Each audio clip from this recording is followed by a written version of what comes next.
बिस्मिल्लाहिर्रहमानिर्रहीम। आज तक के मुअज़्ज़ज़ नाज़रीन अस्सलामु अलैकुम। हम किस नंबर 150 मुलाहिज़ा फरमाएं। मैंने तो उसके लिए आजमाइश को बहुत सख्त जाना था, मगर उसने खुद को मेरी रफ़ाकत का अहल साबित कर दिया था। उसने तो मुझे भी शर्मिंदा कर दिया था। मेरा ख्याल है अब उन्हें माफ़ कर दो। राबिया ने कहा, बहुत सज़ा मिल गई, आइंदा कभी ऐसी गलती नहीं करेंगे।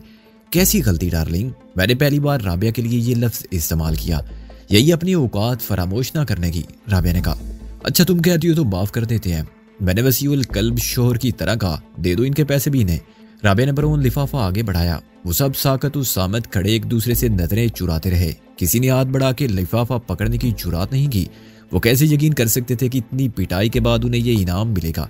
उनके दिल में तो यही ख्याल आया होगा कि हम फिर कोई जानलेवा मजाक कर रहे हैं, और किसी ने हाथ बढ़ाया तो और पीटेगा। ले लो, मैंने हौसला अफजा लहजे में कहा, तुम्हें जरूरत है।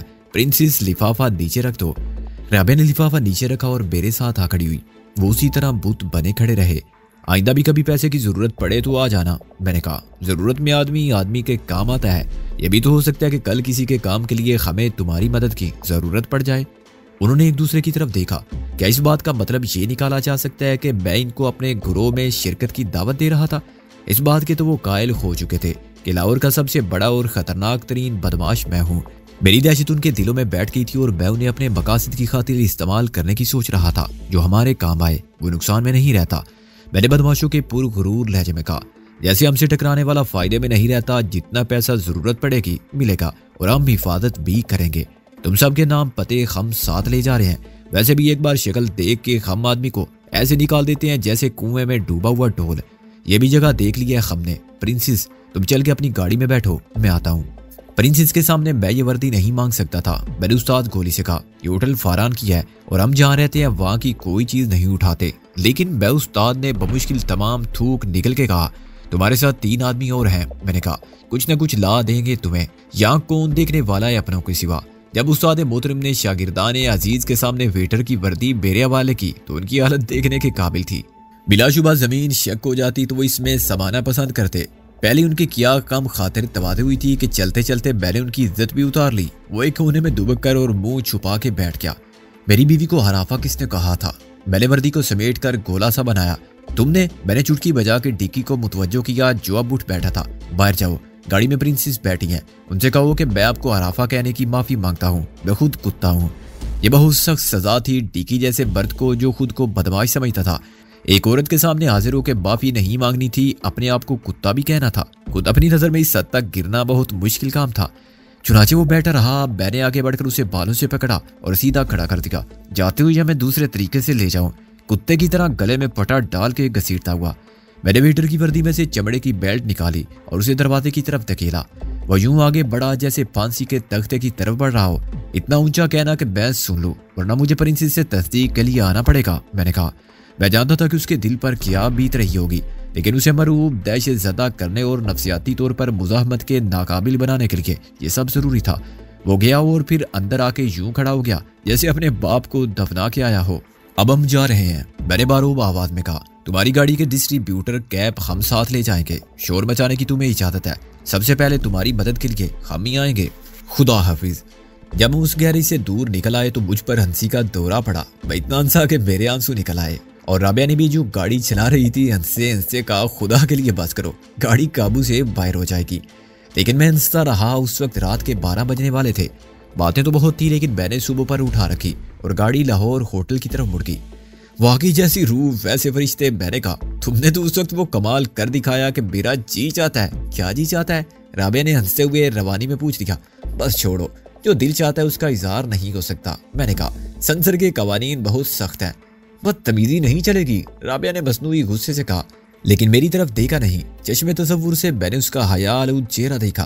दिल के जज्बात का इजहार करना बदतमीजी है? दिल के जज्बात का इजहार करना बदतमीजी है या ना करना? मैंने कहा, चलो यूं करो, तुम आज लाहौर होटल में ठहर जाओ। पागल हो गए हो क्या? राबिया ने मेरी बात का बिल्कुल मुख्तलिफ मतलब निकाल के कहा। नहीं, बकायमी होशो आवाज ये बात कह रहा हूँ। मैंने हंसते हुए कहा, लाहौर होटल का ये मतलब नहीं कि मेरे ही कमरे में भाई, वहाँ और भी कमरे हैं, और ना हो तो क्या, कुछ फैमिली स्वीट मिल सकता है जिसमें हम एक रात तो गुजार सकते हैं। हमारे दरमियान शराफत की वही दीवार खायल रहेगी जो अब तक रही है। क्या मैं शरीफ आदमी नहीं हूँ? हो, तुमने अभी तक खुद को सबसे बड़ा बदमाश साबित किया है, वो शरारत से बोली। खतरे की तो बात नहीं, लेकिन एहतियात बेहतर है। मैंने कहा, आज की रात तुम फारहान होटल ना जाओ, क्योंकि वहाँ मोहसिन भी नहीं है। मैं अपने होटल से तुम्हारे होटल टेलीफोन कर देता हूँ कि कोई मेहमान आए तो नाम पता लिया जाए, और पैगाम आए तो लाहौर होटल में डॉक्टर अमजद को दे दिया जाए। मोहसिन की कॉल आनी थी, आई होगी तो रिसीव करने वाला कोई नहीं था, राबिया ने कहा। गाड़ी उसने लाहौर होटल के बाहर रोकी और मैं उसके साथ रिजर्वेशन ऑफिस तक गया। डॉक्टर अमजद के नाम कोई पैगाम, मैंने कहा, किसी मुलाकाती का या एक फोन आया था इस्लामाबाद से। काउंटर क्लर्क ने एक खाने में से कागज का पुर्जा उठाया। सुबह फिर बात करेंगे। कोई नवाब नन्हे खान साहब थे, उसने मुझे कमरे की चाबियां थमाई। मेरी वाइफ आ गई है लंदन से। मैंने कहा, मुझे अपना कमरा बदलना है, कोई फैमिली स्वीट मिल सकता है? यू आर लकी सर, अभी कुछ देर पहले एक एयर कंडीशनड स्वीट खाली हुआ है। बुकिंग क्लर्क ने रजिस्टर देख के कहा, उसके चार्जेस कुछ ज्यादा है, मगर वो हमारा सबसे अच्छा स्वीट है। ठीक है, पोर्टर से कहो मेरा सामान शिफ्ट कर दे, मैंने कहा। और मुझसे पहले राबिया ने हैंडबैग से 2000 रुपए निकाल कर बुकिंग क्लर्क के सामने डाल दिए। सामान शिफ्ट होने में 10 मिनट भी नहीं लगे। ये स्वीट वाकई शाहाना था। इसमें बुकिंग साइज बेड के अलावा एक कमरा मुलाकातियों के लिए था, जिसमें एक सोफा सेट लगा हुआ था और एक सेंटर टेबल थी। इसमें 4 अफराद के लिए खाने की गोल मेज भी थी। फर्श पर वॉल टू वॉल कारपेट था और बेड साइड पर एक छोटा सा रेफ्रिजरेटर भी मौजूद था। जितनी देर में मैंने गुस्ल किया, राबिया ने काफी और सैंडविच मंगवाए।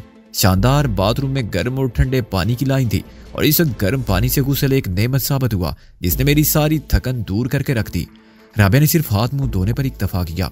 क्या बदबख्ती की इंतहा है, मैंने कहा। सोचा क्या था, क्या हो गया, ऐसा खूबसूरत प्रोग्राम बनाया था कि रात का खाना तुम्हारे साथ चांदनी लाउंज में खाऊंगा या कैंडल लाइट डिनर होगा जहाँ सिर्फ मैं और तुम होंगे, और उसके बाद रावी में बोटिंग करेंगे कामरान की 12 दरी तक। किस्मत कहाँ ले गई ये गैरेज में, जहाँ खाने को गोलियां मिली और थप्पड़ मिले।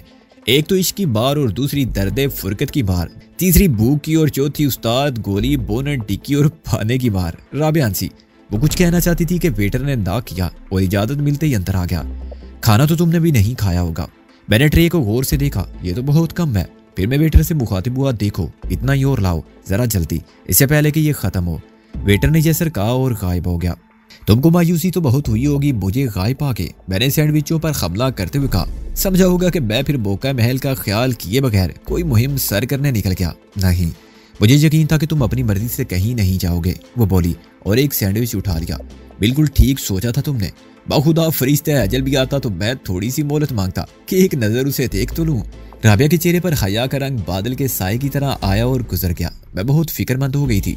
मैं कुछ देर तो इसी उम्मीद में खड़ी रही कि तुम आ जाओगे, शायद सिगरेट वगैरह लेने निकल गए होगे, क्योंकि चाबियां गाड़ी में लगी हुई थी। 15 मिनट बाद मैंने इधर उधर तलाश किया, लोगों से पूछा कि यहाँ कोई हादसा तो पेश नहीं आया। अगर किसी ने जबरदस्ती तुमको अगवा किया होता तो ये भी एक हादसा कहलाता।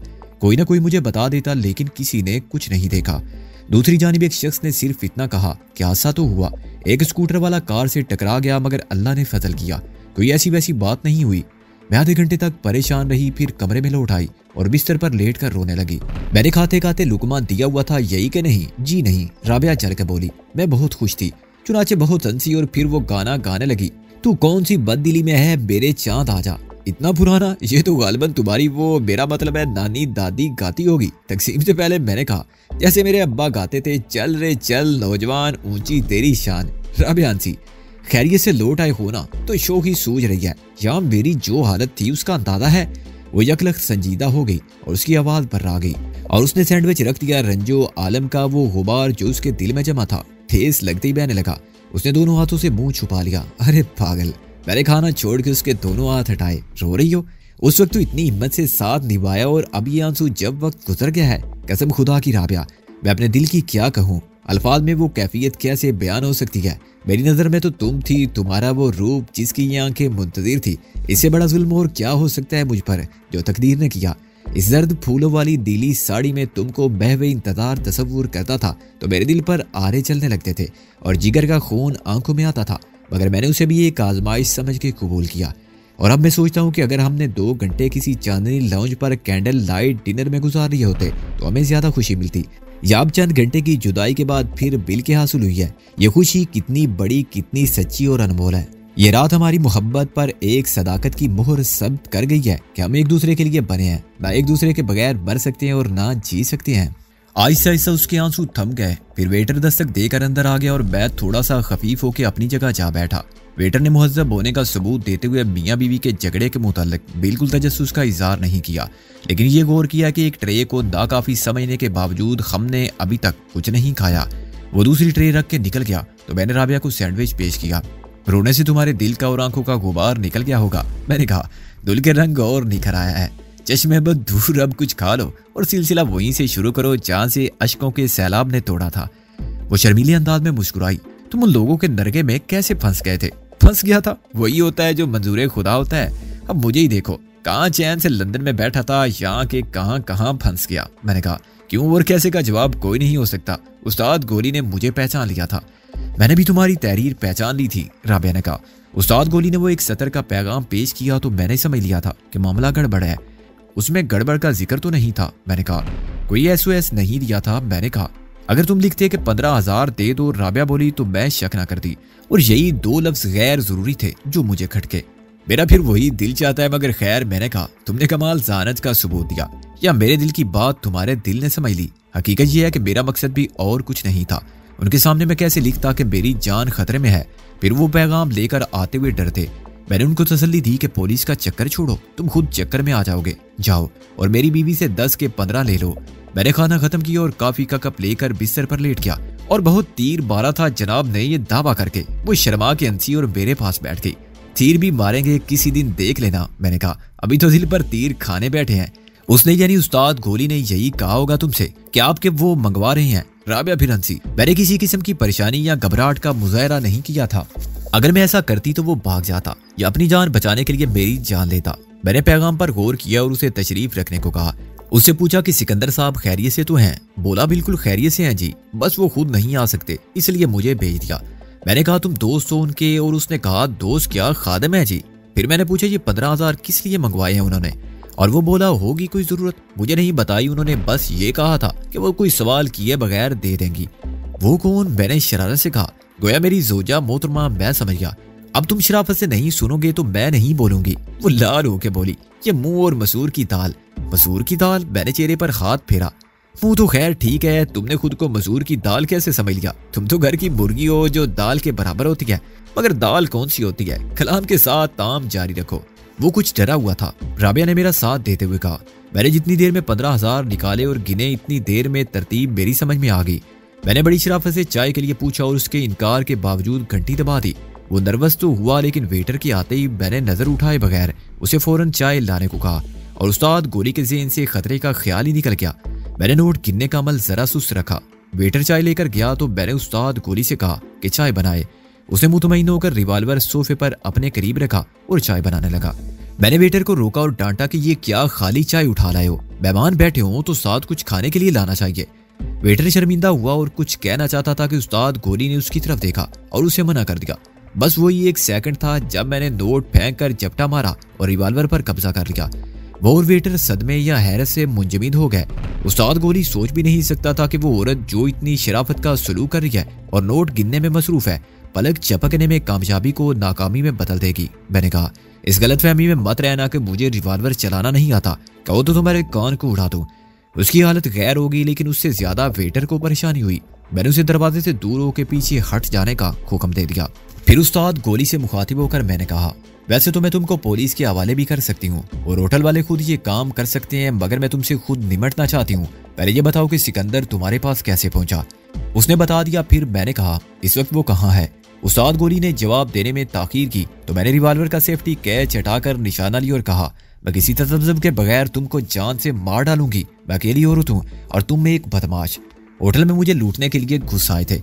इससे ज्यादा संगीन इल्जामात भी आयद कर सकती हूँ मैं, और होटल वाले मेरे हक में गवाही देने पर मजबूर हो जाएंगे। मेरा कुछ बिगड़ेगा नहीं। वेटर चिल्लाने लगा कि बेगम साहबा मुझे तो जाने थे। मैंने उसे तसल्ली दी कि वो खामोश खड़ा रहे तो बिल्कुल महफूज रहेगा। उस्ताद गोली ने बताया कि सिकंदर एक गाड़ी में मेरे साथियों के साथ बाहर मौजूद है और 15,000 लेते ही हम नीचे जाके उसे उतार देंगे। मैंने कहा, अच्छा उठाओ ये 15,000। उसने फिर एक उम्मीद में 15,000 उठाए और एक लिफाफे में डाल दिए। मैंने वेटर से कहा कि घंटी बजा के मैनेजर साहब को बुलाओ और कहो बहुत खतरनाक मामला है, किसी को बताए बगैर मेरे कमरे में आ जाए। वेटर ने तामील की और उस्ताद गोली को यकीन हो गया कि अब उसका निकलना महाल है।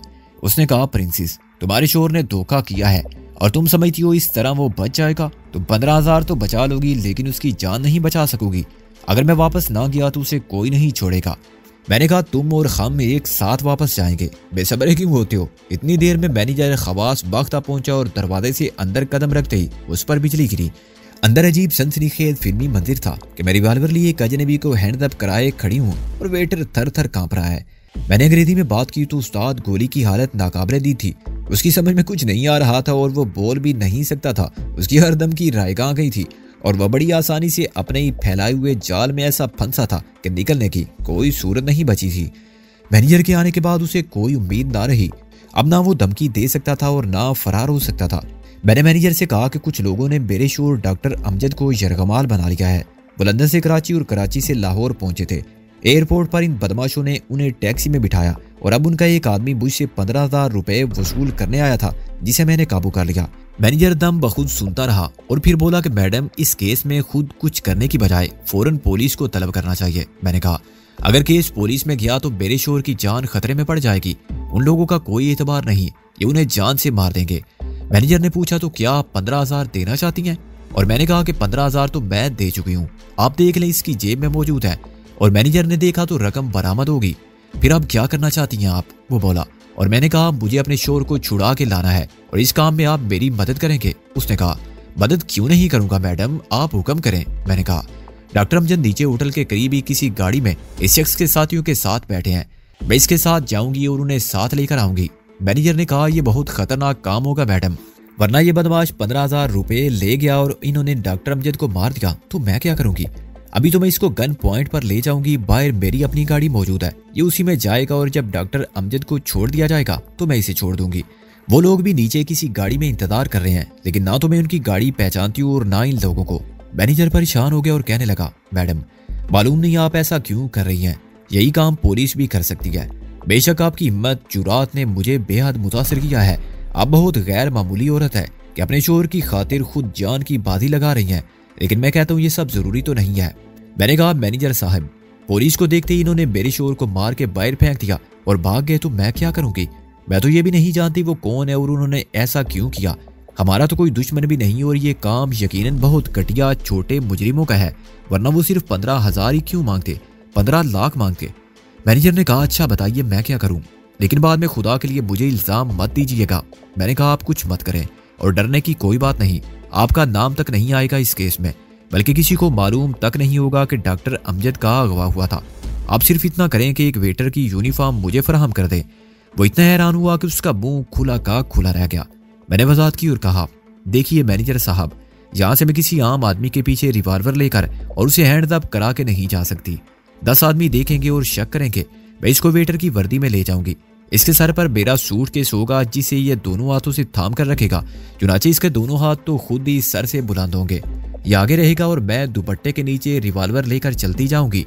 ये गाड़ी तक जाएगा, सूटकेस डिक्की में रखेगा तो चौकीदार को भी शक नहीं होगा। आप मेरे साथ गेट तक चलें ताकि काउंटर पर कोई मुझे चेक ना करे। फिर ये गाड़ी ड्राइव करके ले जाए और मैं इसके पीछे वाली सीट पर रिवॉल्वर लेके बैठूंगी। आपका काम और आपकी जिम्मेदारी खत्म। बाद में आप कह सकते हैं कि ना आपने कुछ देखा ना सुना, क्या हुआ क्या नहीं हुआ आपको कुछ मालूम नहीं। मैनेजर ने थोड़ी सी बहस की मगर मैंने उसे कायल कर लिया। फिर उसी वेटर को कहा गया कि वो अपनी वर्दी उतारे और उस्ताद गोली को दे। खुद उस्ताद गोली के कपड़े पहने और कमरे में उस वक्त तक मौजूद रहे जब तक मैं वापस ना आ जाऊं। फिर तो वो गरीब अभी तक कमरे में ही कैद होगा, मैंने कहा, और मैनेजर अलग परेशान होगा। उस्ताद गोली कुछ पसोपेश करने लगा तो मैनेजर ने उसके 2 हाथ मारे और कहा कि खुदा का शुक्र अदा करो कि जान बचा के निकलने का मौका मिल रहा है, वरना लाश जाती यहाँ से। उसने बाथरूम में जाके कपड़ों का तबादला किया और मैंने उसे फिर मैनेजर के सामने 15,000 दिए। मैनेजर को आए और जरूरत पड़ने पर उस्ताद गोरी को पहचान सकता है। मैंने जरूरी कागजात, कपड़ों वाला सूटकेस उस्ताद गोरी के सर पर उठवाया और वेटर से कहा कि वो चाहे तो कमरे को मुकफ्फल करके जाए, लेकिन ये ना भूले कि आज जो कुछ उसने देखा या सुना वो ख्वाब था और इस ख्वाब का वो ख्वाब में भी किसी से जिक्र नहीं करेगा। हम यूं निकले कि आगे उस्ताद गोली थे, हैंड और लड़दे बरांदाम बिल्कुल पीछे मैं थी, जिसके हाथ ने रिवॉल्वर को दुपट्टे में यूं लपेट रखा था कि नाल का रुख मुस्तकिल उस्ताद गोली की तरफ रहे। ये बात उन पर वाज़ेह कर दी गई थी। मैनेजर ने उसे ये भी समझा दिया था कि प्रिंसेस ने गोली मार दी तो होटल वाले क्या कहेंगे। उनका मौक़िफ़ ये होगा कि कोई बदमाश होटल के बेरे की वर्दी में प्रिंसेस का सूटकेस लेकर फरार हो रहा था। रोकने पर उसने मुकाबला किया और अपने ही रिवॉल्वर की गोली का निशाना बन गया। पुलिस बयान का नहीं, रिश्वत की जबान का यकीन करती है चुनाचे किसी का कुछ नहीं बिगड़ेगा। मैनेजर परेशानी के बावजूद योर हाइनस करता बड़ी शराफत से गेट तक आया और लौट गया। मैंने उसको चाबी देकर सूट के डिक्की में रखवाया और उससे पूछा कि ड्राइविंग आती है। अगर वो इनकार कर देता कि नहीं आती, फिर मैंने कहा फिर मैं मैनेजर को बुलाती और उसे कहती कि मुझे एक ड्राइवर चाहिए। राबिया ने कहा, लेकिन उस्ताद गोली की अकल मफलूज थी। उसने इकरार में सारी ला दी और मैंने कहा गाड़ी स्टार्ट करो और उधर ही ले चलो जिधर तुम्हारी गाड़ी है, लेकिन इससे कुछ फासले पर रोक लो। हेडलाइट्स ऑफ रखो और उस वक्त तक बैठे रहो जब तक तुम्हारे साथी मायूस होकर रवाना न हो जाए। मैं होटल के सामने मार दाड़ या कुछ तो खून का ड्रामा नहीं चाहती थी, उन सब का ठिकाना भी देखना चाहती थी। मुश्किल से 5 मिनट के बाद आगे वाली गाड़ी चल पड़ी। मैंने उस्ताद गोली को मुनासिब फासले से ताकुब जारी रखने का हुक्म दिया और फिर बताया कि जरा सी भूल चूक हुई तो पीछे से खोपड़ी उड़ा दूंगी। उस्ताद गोली के साथ ही महसूस ही ना कर सके कि कोई उनके ताकुब में है। उस्ताद गोली के ना आने से बहुत नर्वस थे और तकरीबन खाना जंगी का शिकार थे। मैंने कहा सिर्फ एक था जो वफादारी का हक अदा करना चाहता था, बाकी मुसर थे कि भाग चलो। उन्हीं की बाई में चपकलश में बेरी थोड़ी सी ठुकाई हुई, लेकिन तुमको काफी वक्त मिल गया। उसके बावजूद तुमने आधे घंटे में बहुत कुछ कर लिया। मेरा दिल फिर चाहता है। खैर आगे कहो। आगे कहने को क्या है, वो खफा होके बोली, तुम अपने दिल के ब्रेक ठीक रखो जी, बार बार फेल हो रहे हैं।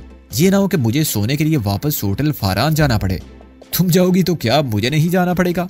मैनेजर कायल तो हो के बहादुर प्रिंसेस की तरह तने तनहा अपने शोहर को बदमाशों के कब्जे से छुड़ा लाई। उनमें से एक ने प्रिंसेस की शान में गुस्ताखी की थी, हमने उसे माफी मांगने के लिए भेजा था। राबिया बेइख्तियार हंसी। मैं तो हैरान रह गई और हंसी पर काबू ना रख सकी जब अच्छे खासे अट्टे कट्टे मर्द ने चूहे की तरह मरियल आवाज निकाल के कहा, प्रिंसेस मैंने आपको हराफा कहा था, मैं कुत्ता हूँ, मुझे माफ कर दे। हंसने से वो और खफीफ हुआ। मैंने पूछा तुम कौन से कुत्ते हो, धोबी के या वो जो सिर्फ भौंकते हैं या काटते नहीं है? वो हमको की तरह खड़ा रहा। मैंने कहा जाओ अच्छे कुत्ते बन के रहो, मालिक के वफादार पागल कुत्ते को लोग गोली मार देते हैं। अंदर उससे भी दिलचस्प मंदिर था। मैंने हंसते हुए कहा, उस्ताद गोली से जब वर्दी उतरवाई गई तो शागिर्दाने अजीज के सामने वो सख्त रुसवा और बेइज्जत हुए। चलते चलते मैंने उस्ताद गोली को गोली दी कि हम डिस्ट्रीब्यूटर कैप निकाल के ले जाएंगे जो हम नहीं लाए, मगर उनको सुबह मालूम होगा जब वो गाड़ी चलाने के लिए दूसरी डिस्ट्रीब्यूटर कैप लाएंगे और सख्त चुंजला जाएंगे कि गाड़ी बिल्कुल ठीक और काबिले इस्तेमाल थी। वो खुआ मुखा रात भर खबार हुए। 2 बज रहे हैं। राबिया ने घड़ी की तरफ देखा। तुमको आराम की जरूरत है। जरूरत तो है लेकिन नींद नहीं आ रही है। मैंने कहा दिल चाहता है तुम ऐसे ही बैठी रहो और बातें करती रहो। बातें लेट कर भी की जा सकती हैं। वो बोली, मैं बैठे बैठे थक गई हूँ। अच्छा तुम जहाँ लेटो। मैंने बिस्तर से उठकर कहा, और तुम कहाँ जाओगे? वो मेरी तरफ देखे बगैर बोली, जाना कहाँ है इस वक्त? मैंने कहा यहीं लेट जाऊंगा, मेरा मतलब है नीचे कारपेट पर। सोफा जो घसीट लाओ यहाँ। राबिया ने कहा यस ये हो सकता है। मैंने कहा, और दूसरे कमरे से खासी मेहनत के बाद सोफा घसीट लाया। तुम्हारे कद के एतबार से तो ये झूला बहुत नाकाफी है। राबिया मुस्कुराई, इसकी तो मुझे फिक्र नहीं। मैंने कहा सुबह उसके आने से पहले सोफा वापस ठिकाने रख देना। राबिया ने लाइट ऑफ की और बेड साइड लैंप जला दिया। कमरे में मदम दिल को रोशनी फैल गई। बाहर सर्दी थी लेकिन कमरे के अंदर एयर कंडीशनर ने बड़ी खुशगवार खरारत पैदा कर दी थी। 2 में से एक कंबल मैंने लिया और सर को सोफे के बाजू पर रखकर लेट गया। ऐसी पुरसुकून रात मेरी जिंदगी में पहले कभी नहीं आई। राबिया मैंने सिगरेट जला के छत को देखते हुए कहा, ये आग और धुआं तो छोड़ो खुदा के लिए। राबिया ने सिगरेट मेरे लबों से छीन कर फेंक दी। अरे अरे मैं उठकर दौड़ा, कारपेट चल जाएगा। अभी से ये फौजदारी कंट्रोल। ऐसी हालात में कहा होगा शायर ने कि अकबर डरे नहीं किसी सुल्तान की फौज से, लेकिन शहीद हो गए बेगम की नोज से। मैं सिगरेट को ऐश ट्रे में बुझा के फिर वहीं आ लेटा। अपनी नजर को मैंने राबिया के चेहरे से भी दूर रखा जो इस तनाई और खामोशी, इस माहौल, इस रोशनी में यूं दमक रहा था जैसे 14वीं का चांद, और मुझे उसकी कशिश यूं तय और बाला कर रही थी जैसे मैं समंदर में हूँ। आसाबी कशीदगी को कम करने के लिए मैंने बातें शुरू कर दी। चुपके चुपके आहिस्ता आहिस्ता सरगोशी में हम गुजरे वक्त की बातें करते रहे। फिर आने वाले वक्त की बात खुद बखुद मेरे लबों पर आ गई और मेरे ख्वाब मेरे अल्फाज में ढल गए। न जाने मैं कब तक बोलता रहा। जब मैंने देखा तो वो सो चुकी थी। सुकून और इत्मीनान की गहरी नींद, और नींद में भी वो मुस्कुरा रही थी, उस बच्चे की तरह जो कहानी सुनते सुनते सो जाए और ख्वाब उसी कहानी का तसलसल बन जाए। शायद ख्वाब सुनते सुनते वो इन्हीं ख्वाबों में खो गई थी। मैं भी इत्मीनान से करवट बदल कर सो गया। हंसी की आवाज पर मैंने आंखें खोल दी। पानी के चंद और छींटे मुझ पर गिरे। बेड बढ़ाकर उठ बैठा। राबिया की हंसी जल तरंग बजाने लगी। जनाब उठिए, बस आपके लज्जते ख्वाब सहर गई। तो ये तुम थी जो मुझ पर छींटे उड़ा रही थी। मैं समझा बारिश हो रही है। मैंने आंखें मल के कहा, तुम्हें तो अपनी नहीं मेरी ज्यादा फिक्र थी। नींद की हालत में भी मुझे पुकार रहे थे। वो फिर हंसी, लेकिन मैं दम बहुत बैठा रहा। उसके पैकरे हुसन की तजल्ली ने मेरी निगाहों को खैरा कर दिया था। वो अभी अभी गुस्ल करके निकली थी और उसके धुले हुए चेहरे के गुलाबी रंग में इतनी ताजगी और शगुफ्तगी थी, वो आबो ताब थी कि मैं पलक झपकाए बगैर उसे देखता रहा। संगे मरमर से तराशा हुआ ये शफाफ बदन इतना दिलकश है कि डूब जाने को दिल करता है। उसने वही नीली साड़ी पहनी हुई थी जिसके जर्द फूल मुझे देख देख कर मुस्कुरा रहे थे और शौक इशारे कर रहे थे।